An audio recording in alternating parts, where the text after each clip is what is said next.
ಮೊದಲನೇದಾಗಿ ಕ್ರಿಸ್ತನನ್ನ ನಾವು ಎದುರು ನೋಡೋಣ. ಯಾಕಂದ್ರೆ ಜಗತ್ತಿನಲ್ಲಿ ಆತನು ಹೇಳಿದ ಹಾಗೆ ಎಲ್ಲಾ ಸಂಭವಗಳು ಜರುಗ್ತಾ ಇದ್ರು. ಎರಡನೇದಾಗಿ ನಮ್ಮ ದೇಹದ ಬದಲಾವಣೆಯನ್ನು ನಾವು ಎದುರು ನೋಡುವವರಾಗಿ ಸಿದ್ಧರಾಗಿ ಜೀವಿಸುವಂತವರಾಗೋಣ ಪ್ರಿಯರೇ. ಮೂರನೇದಾಗಿ ಸಮಯದಲ್ಲಿ ನಾವು ನೋಡೋಣ, ನೀವು ಏನನ್ನ ನೋಡುತ್ತಾ ನಿಂತಿದ್ದೀರಿ. ಇಬ್ರಿಯರಿಗೆ ಬರೆದ ಪತ್ರಿಕೆ 11ನೇ ಅಧ್ಯಾಯ 8ರಿಂದ 10 ವಚನಗಳನ್ನು ನಾವು ಓದಿಕೊಳ್ಳುವಾಗ ಇಲ್ಲಿ ಒಂದು ಸ್ಪಷ್ಟವಾಗಿರ್ತಕ್ಕಂಥ ಸಂದೇಶ ಭಕ್ತನಾದಂಥ ಪೌಲನು ಅಬ್ರಹಾಮನ ವಿಷಯದಲ್ಲಿ ಲಿಖಿತಪಡಿಸ್ತಾ ಇದ್ದಾನೆ ಪ್ರಿಯರ. ಸಂದೇಶ ಏನಂತಂದ್ರೆ ಒಂದು ಪಟ್ಟಣ ಎಂಬುದಾಗಿ. ಹಲ್ಲೆಲೂಯಾ. ಓದ್ತೀರಾ ವಚನವನ್ನ? ನಂಬಿಕೆಯಿಂದಲೇ ಅಬ್ರಹಾಮನು ಕರೆಯಲ್ಪಟ್ಟ ಕೂಡಲೇ ಕರೆದಾತನ ಮಾತನ್ನ ಕೇಳಿ ತಾನು ಬಾಧ್ಯವಾಗಿ ಹೊಂದಬೇಕಾಗಿದ್ದ ಸ್ಥಳಕ್ಕೆ ಹೊರಟು ಹೋದನು.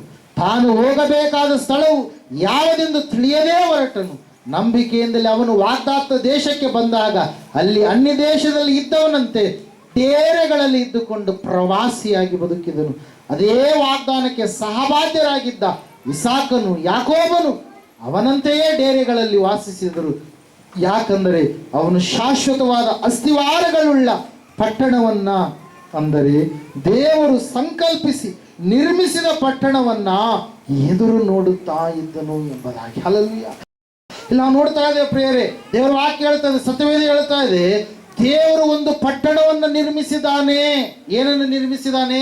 ಒಂದು ಪಟ್ಟಣ. ಅದು ದೇವರು ತನ್ನ ಕೈಯಿಂದ ತಾನು ಸಂಕಲ್ಪಿಸಿ ನಿರ್ಮಿಸಿರ್ತಕ್ಕಂಥ ಪಟ್ಟಣ ಪ್ರಿಯರೇ. ಅದು ಚೌಕವಾಗಿರ್ತಕ್ಕಂಥ ಪಟ್ಟಣ. ಅದರ ಅಳತೆ, ಉದ್ದ, ಅಗಲ ಎಲ್ಲವೂ ಕೂಡ ಸಮಾನವಾಗಿರುವಂತಹ ಪಟ್ಟಣ. ಅಲ್ಲಿ ಪರಿಶುದ್ಧತೆ ವಾಸಿಸುವಂತ ಒಂದು ಪಟ್ಟಣ. ನೀತಿ ಯಾವಾಗಲೂ ಇರುವಂತಹ ಪಟ್ಟಣ. ಅಲ್ಲಿ ಸೂರ್ಯ, ಚಂದ್ರ ಮತ್ತೆ ಯಾವ ನಕ್ಷತ್ರಗಳಲ್ಲಿ ಬೆಳಕು ಕೊಡುವುದಕ್ಕಾಗಿ ಬೇಕಾಗಿಲ್ಲ. ಯಾಕಂದ್ರೆ ಅಲ್ಲಿ ದೇವಾಲಯವೂ ಕೂಡ ಇಲ್ಲ. ಯಾಕಂದ್ರೆ ಕ್ರಿಸ್ತನ ಪ್ರಕಾಶವೇ ಎಲ್ಲರಿಗೆ ಏನು ಕೊಡುತ್ತೆ ಅಂತ ಹೇಳುತ್ತೆ ವಾಕ್ಯ, ಬೆಳಕನ್ನು ಕೊಡುವಂಥದ್ದಾಗಿದೆ. ಹಲ್ಲೆಲೂಯಾ. ಅಲ್ಲಿ ನಾವು ನೋಡ್ತಾ ಇದ್ದೇವೆ, ರಾತ್ರಿ ಎನ್ನುವಂಥದ್ದೇ ಇಲ್ಲ ಆ ಪಟ್ಟಣದಲ್ಲಿ. ಯಾವಾಗಲೂ ಕೂಡ ನೀತಿ ಎನ್ನುವಂಥದ್ದು ಆ ಪಟ್ಟಣದಲ್ಲಿ ಕಾಣಿಸಿಕೊಳ್ಳುವಂತ ಒಂದು ಪಟ್ಟಣ ಪ್ರಿಯರೇ. ಇಲ್ಲಿ ನಾವು ನೋಡ್ತಾ ಇದ್ದೇವೆ, ಅಬ್ರಹಾಮನು ಆ ಪಟ್ಟಣವನ್ನ ಎದುರು ನೋಡ್ತಾ ಇದ್ದಾರೆ. ಇಲ್ಲ ಲೋಕದಲ್ಲಿ ನಾವು ನೋಡ್ತಾ ಇದ್ದೇವೆ, ಪಟ್ಟಣಗಳನ್ನ ಮನುಷ್ಯರು ಕಟ್ಟಿಕೊಂಡಿದ್ದಾರೆ. ಏದೇನು ತೋಟವನ್ನ ದೇವರು ನಿರ್ಮಾಣ ಮಾಡಿದ್ರು, ಅದಾದ ಮೇಲೆ ಎಲ್ಲವೂ ಕೂಡ ಯಾರು ನಿರ್ಮಾಣ ಮಾಡಿದವ್ರಿ? ಮನುಷ್ಯರು ನಿರ್ಮಾಣ ಮಾಡಿದ್ರು. ಮೊದಲನೇ ಪಟ್ಟಣ ಹೆಸರು ನಾವು ನೋಡುವಾಗ ಹನೋಕ ಎನ್ನುವಂಥ ಪಟ್ಟಣ ಅನ್ಸುತ್ತೆ. ಮೊದಲನೇ ಆದಿಕಾಂಡ ಪುಸ್ತಕದ ಕಡೆ ಬರ್ರಿ. ಕಾಯಿನನ್ನು ಕಟ್ಟಿರ್ತಕ್ಕಂಥ ಒಂದು ಪಟ್ಟಣ ಪ್ರಿಯ. 17ನೇ ವಚನ. ಕಾಯಿನನು ತನ್ನ ಹೆಂಡತಿಯನ್ನು ಕೂಡಲು ಅವಳು ಗರ್ಭಿಣಿಯಾಗಿ ಹನೋಕನನ್ನ ಎತ್ತಳು. ಇದಲ್ಲದೆ ಕಾಯಿನನು ಒಂದು ಊರನ್ನ ಕಟ್ಟಿ ಅದಕ್ಕೆ ಹನೋಕ ಎಂದು ತನ್ನ ಮಗನ ಹೆಸರಿಟ್ಟನು ಎಂಬುದಾಗಿ. ಹಲ್ಲೆಲೂಯಾ. Praise lord. ಯಾವುದ್ರಿ? ಹನೋಕ ಎನ್ನುವಂಥದ್ದು ಒಂದು ಊರು. ಯಾರು ಅದು ಇಟ್ಟಿರುವಂಥದ್ದು? ಯಾರು ಕಟ್ಟಿರುವಂಥದ್ದು? ಮನುಷ್ಯರು ಮಾಡಿರುವಂಥದ್ದು. ಇವತ್ತು ಕೂಡ ಮನುಷ್ಯರು ಮಾಡಿರ್ತಕ್ಕಂಥ ಪಟ್ಟಣಗಳನ್ನೇ ಲೋಕದಲ್ಲಿ ನಾವು ನೋಡ್ತಾ ಇದ್ದೀವಿ. ಹಲ್ಲೆಲೂಯಾ. ಆದರೆ ಇಲ್ಲಿ ನಾವು ನೋಡ್ತಾ ಇದ್ದೀವಿ ವಿಶೇಷವಾದಂಥ ಸಂಗತಿ ಏನಂತಂದ್ರೆ, ನಾವು ಪಟ್ಟಣವನ್ನ ಎದುರು ನೋಡುವವರಾಗಿ ಇರಬೇಕು. ಯಾವ ಪಟ್ಟಣ ಅಂತ ಹೇಳ್ತಾ ಇದೆ? ದೇವರು ಸಂಕಲ್ಪಿಸಿ ನಿರ್ಮಿಸಿರ್ತಕ್ಕಂಥ ಪಟ್ಟಣ. ಆ ಪಟ್ಟಣದ ಕುರಿತಾಗಿ ಯೇಸು ಸ್ವಾಮಿ ಕೂಡ ಹೇಳ್ತಾ ಇದ್ದಾರೆ. ಯೋಹಾನ ಬರೆದ ಸುವಾರ್ತೆ 14ನೇ ಅಧ್ಯಾಯ ಮೊದಲು 3 ವಚನಗಳಲ್ಲಿ ನಾವು ನೋಡುವಾಗ, ನೀವು ಧೃತಿಗೆಡಬೇಡ್ರಿ, ಧೈರ್ಯಗೆಡಬೇಡ್ರಿ ಅಂತೇಳಿ ಯೇಸು ಸ್ವಾಮಿ ಏನ್ ಮಾಡ್ತಾ ಇದ್ದಾನೆ? ಶಿಷ್ಯರಿಗೆ ತಿಳಿಸ್ತಾ ಇದ್ದಾನೆ. ನಿಮ್ಮ ಹೃದಯವು ಕಳವಳಗೊಳ್ಳದೇ ಇರಲಿ, ದೇವರನ್ನು ನಂಬಿರಿ, ನನ್ನನ್ನೂ ನಂಬಿರಿ. ನನ್ನ ತಂದೆಯ ಮನೆಯಲ್ಲಿ ಬಹಳ ಬಿಡಾರಗಳವೆ, ಇಲ್ಲದಿದ್ದರೆ ನಿಮಗೆ ಹೇಳುತ್ತಿದ್ದೇನು, ನಿಮಗೆ ಸ್ಥಳವನ್ನು ಸಿದ್ಧ ಮಾಡುವುದಕ್ಕೆ ಹೋಗುತ್ತೇನಲ್ಲ. ನಾನು ಹೋಗಿ ನಿಮಗೆ ಸ್ಥಳವನ್ನು ಸಿದ್ಧ ಮಾಡಿದ ಮೇಲೆ ತಿರುಗಿ ಬಂದು ನಿಮ್ಮನ್ನು ಕರಕೊಂಡು ಹೋಗಿ ನನ್ನ ಬಳಿಗೆ ಸೇರಿಸಿಕೊಳ್ಳುವೆನು. ಯಾಕಂದರೆ ನಾನಿರುವ ಸ್ಥಳದಲ್ಲಿ ನೀವೂ ಸಹ ಇರಬೇಕು ಮತ್ತು ನಾನು ಹೋಗುವ ಸ್ಥಳದ ಮಾರ್ಗವು ನಿಮಗೆ ತಿಳಿದದೆ ಅಂದನು ಎಂಬುದಾಗಿ. ಹಲ್ಲೆಲೂಯಾ. ನಾವು ನೋಡ್ತಾ ಇದ್ದೀವಿ, ಯೇಸು ಸ್ವಾಮಿ ಒಂದು ಪಟ್ಟಣದ ಕುರಿತಾಗಿ ಮಾತಾಡ್ತಾ ಇದ್ದಾರೆ. ಆ ಪಟ್ಟಣದಲ್ಲಿ ನಮಗಾಗಿ ನಿವಾಸ ಸ್ಥಾನಗಳು ಏನಾಗಿದ್ದಾವೆ? ಏರ್ಪಾಟಾಗಿದ್ದಾವೆ. ಬಿಡಾರಗಳನ್ನು ಸ್ವಾಮಿ ಏನಂತ ಹೇಳ್ತಾರೆ? ಸಿದ್ಧ ಮಾಡಲಿಕ್ಕಾಗಿ ಆತನು ಹೋಗಿದ್ದಾನೆ. ಮತ್ತೆ ನಮ್ಮನ್ನ ಆತನು ಕರೆದುಕೊಂಡು ಆ ಸ್ಥಳದಲ್ಲಿ ಏನ್ ಮಾಡ್ತಾನಂತೆ? ನಿಲ್ಲಿಸ್ತಾನೆ ಪ್ರಿಯರೇ. ಹಲ್ಲೆಲೂಯಾ. ದೇವರು ಸಂಕಲ್ಪಿಸಿ ನಿರ್ಮಿಸಿರ್ತಕ್ಕಂಥ ಪಟ್ಟಣ, ಅದು ಎಷ್ಟೋ ಅಂದವಾಗಿರ್ತಕ್ಕಂಥ ಪಟ್ಟಣ ಪ್ರಿಯರು. ಅದರ ಕುರಿತಾಗಿ ನಾವು ಪ್ರಕಟಣೆ ಪುಸ್ತಕ 21ನೇ ಅಧ್ಯಾಯದಲ್ಲಿ ವರ್ಣನೆಯನ್ನು ನಾವು ನೋಡ್ತಾ ಇರ್ತೀವಿ. ಹಲ್ಲೆಲೂಯಾ. ಓದ್ತಿರೋ ಒಂದ್ಸಾರಿ 21ನೇ ಅಧ್ಯಾಯ.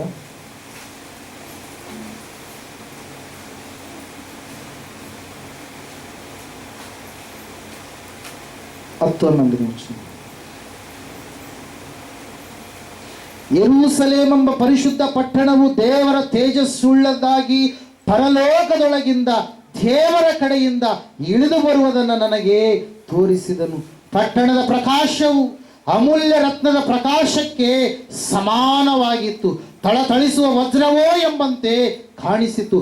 ಆ ಪಟ್ಟಣಕ್ಕೆ ಎತ್ತರವಾದ ದೊಡ್ಡ ಪ್ರಾಕಾರವಿತ್ತು. ಅದಕ್ಕೆ 12 ಹೆಬ್ಬಾಗಿಲುಗಳಿದ್ದವು. ಆ ಬಾಗಿಲುಗಳ ಬಳಿಯಲ್ಲಿ 12 ಮಂದಿ ದೇವದೂತರು ಇದ್ದರು.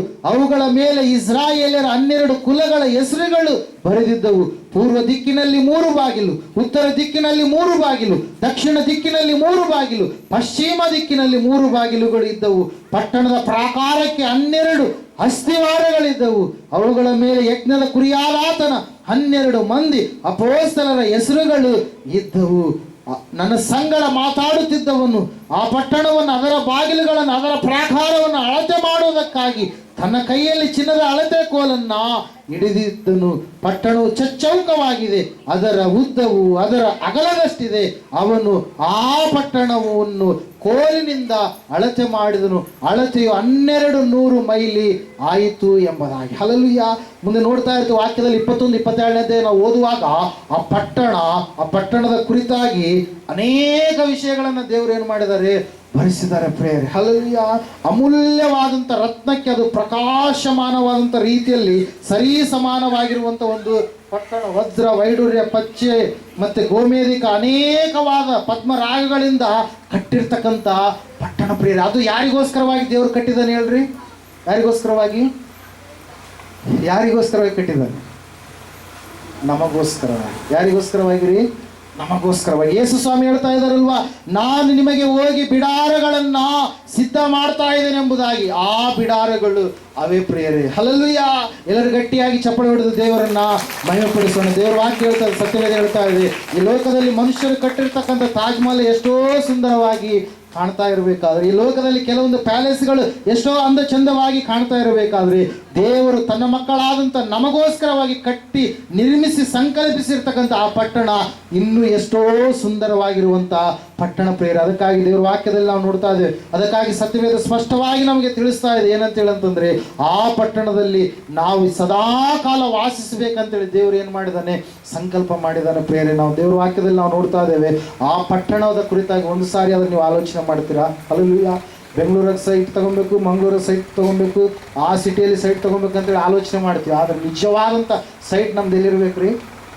ಪರಲೋಕದಲ್ಲಿರ್ಬೇಕು. ಅಲ್ಲಿ ಎಲ್ಲಿರ್ಬೇಕ್ರಿ? ಪರಲೋಕದಲ್ಲಿರ್ಬೇಕು. ಈ ಬೆಂಗಳೂರಾಗಲಿ ಮಂಗಳೂರಾಗ ಇನ್ನೊಂದು ಭೂಕಂಪ ಆದರೆ ಎಲ್ಲ ಸೈಟ್ ಎಲ್ಲ ಏನಾಗ್ತವೆ, ಖರಾಬಾಗಿ ಹೋಗ್ತವೆ, ನಾಶವಾಗಿ ಹೋಗ್ತವೆ. ಎಷ್ಟು ನೀವು ಫುಲ್ ಫಿಟ್ ಆಗಿರ್ತಕ್ಕಂಥ ಡಾಕ್ಯುಮೆಂಟ್ ನಿಮ್ಮ ಹತ್ರ ಇದ್ರೂ ಕೂಡ ಗುಡ್ಡ ಬೆಟ್ಟ ಬಂದು ಅದ್ರ ಮೇಲೆ ಬಿದ್ದರೆ ಒಂದು ವೇಳೆ ದೊಡ್ಡದಂತ ತೆಗ್ಗಾದ್ರಪ್ಪ ಖಲಾಸ್. ಅಲ್ಲಿ ಏನಾದರೂ ಇಳಿರ್ತಾ? ಏನು ಉಳಿಯಲ್ಲ. ಹಲ್ಲೆಲೂಯಾ. ಪ್ರೇಸ್ ಇಲ್ಲ. ನಾವು ನೋಡ್ತಾ ಇದ್ದೀವಿ. ಆದರೆ ಆ ಪಟ್ಟಣವನ್ನು ಅಬ್ರಹಾಮನು ಎದುರು ನೋಡಿದ, ಇಸ್ಸಾಕನು ಎದುರು ನೋಡಿದ, ಯಾಕೋಬನು ಎದುರು ನೋಡಿದ. ಅದಕ್ಕಾಗಿ ಅವರು ಡೇರೆಗಳಲ್ಲಿ ವಾಸಿಸಿದರು. ಡೇರೆ ಅಂತಂದ್ರೆ ಏನ್ರಿ? ಏನಂತೀವಿ ನಾವು? ಗೊತ್ತಾಗುತ್ತಲ್ಲ ಡೇರೆಗಳು, ಬರಕಗಳು. ನೀವು ಒಂದು ಈಗ ಕೂಡ ಇರುತ್ತೆ, ಲಾರಿಗೆ ದೊಡ್ಡದಾಗಿರ್ತಕ್ಕಂಥ ತಾರ್ಪಾಲ್ಟ್ ಅಂತ ಕಟ್ಟಿರ್ತಾರೆ. ಹಲ್ಲೆಲೂಯಾ. ಅದಕ್ಕೇನಂತೀವಿ? ತಾರ್ಪಾಲ್. ಹಲ್ಲೆಲೂಯಾ. ನಮ್ಮ ಈಗ ಅರ್ಥ ಆಗ್ಬೇಕಂತ. ಹಲ್ಲೆಲೂಯಾ. ಆ ರೀತಿಯಲ್ಲಿ ಅವ್ರು ಏನು ಮಾಡಿದ್ರಂತೆ, ವಾಸ ಮಾಡಿದ್ರು. ಅವುಗಳಲ್ಲಿದ್ದು ನಿಜವಾದಂಥ ಪಟ್ಟಣಕ್ಕಾಗಿ ಅವರು ಎದುರು ನೋಡಿದ್ರು. ದೇವರು ಕೊಡುವಂಥ ಆ ಪಟ್ಟಣದಲ್ಲಿ ವಾಸಿಸಬೇಕಂತೇಳಿ ಅವರು ಸಂಪೂರ್ಣವಾಗಿ ಎದುರು ನೋಡಿದ್ರು ಪ್ರಿಯರು. ಅದಕ್ಕಾಗಿ ದೇವರು ಆ ಪಟ್ಟಣವನ್ನು ನನಗೆ ನಿನಗೋಸ್ಕರವಾಗಿ ಆತನು ಸಿದ್ಧ ಮಾಡಿದ್ದಾನೆ. ಅಲ್ಲಿ ಏನಿಲ್ಲ ಆ ಪಟ್ಟಣದಲ್ಲಿ. ಈ ಪಟ್ಟಣದಲ್ಲಿ ಹಾಸ್ಪಿಟ್ಲ್ಗಳು ಜಗ್ಗಿರ್ತವೆ. ಅಲ್ಲಿ ಯಾಕೆ ಹೇಳ್ರಿ? ಈ ದೇಹ ಏನಿದು ರೋಗದಿಂದ ಕೂಡಿದಂಥ ದೇಹ. ಅಲ್ಲಲ್ಲಿ ಆ ಪಟ್ಟಣದಲ್ಲಿ ಡಾಕ್ಟರ್ಗಳು ಬೇಕಾಗಿದೆ. ಯಾಕೆ ಹೇಳ್ರಿ? ಅಲ್ಲಿ ದುಃಖವಾಗಲಿ, ಗೋಳಾಟವಾಗಲಿ, ಮರಣವಾಗಲಿ ಯಾವುದು ಕೂಡ ಆ ಪಟ್ಟಣದಲ್ಲಿ ಇಲ್ಲ. ಆ ಪಟ್ಟಣದಲ್ಲಿ ಯಾವಾಗಲೂ ಕೂಡ ಪರಿಶುದ್ಧತೆ, ಯಾವಾಗಲೂ ಕೂಡ ಸಂತೋಷ, ಯಾವಾಗಲೂ ಕೂಡ ಸಮಾಧಾನ ಎನ್ನುವಂಥದ್ದು ಅಲ್ಲಿ ಸ್ಥಿರವಾಗಿರುತ್ತೆ ಪ್ರಿಯರೇ. ಅಂತಹ ಪಟ್ಟಣವನ್ನು ನಾವೇನು ಮಾಡಬೇಕು? ಎದುರು ನೋಡುವವರಾಗಬೇಕು.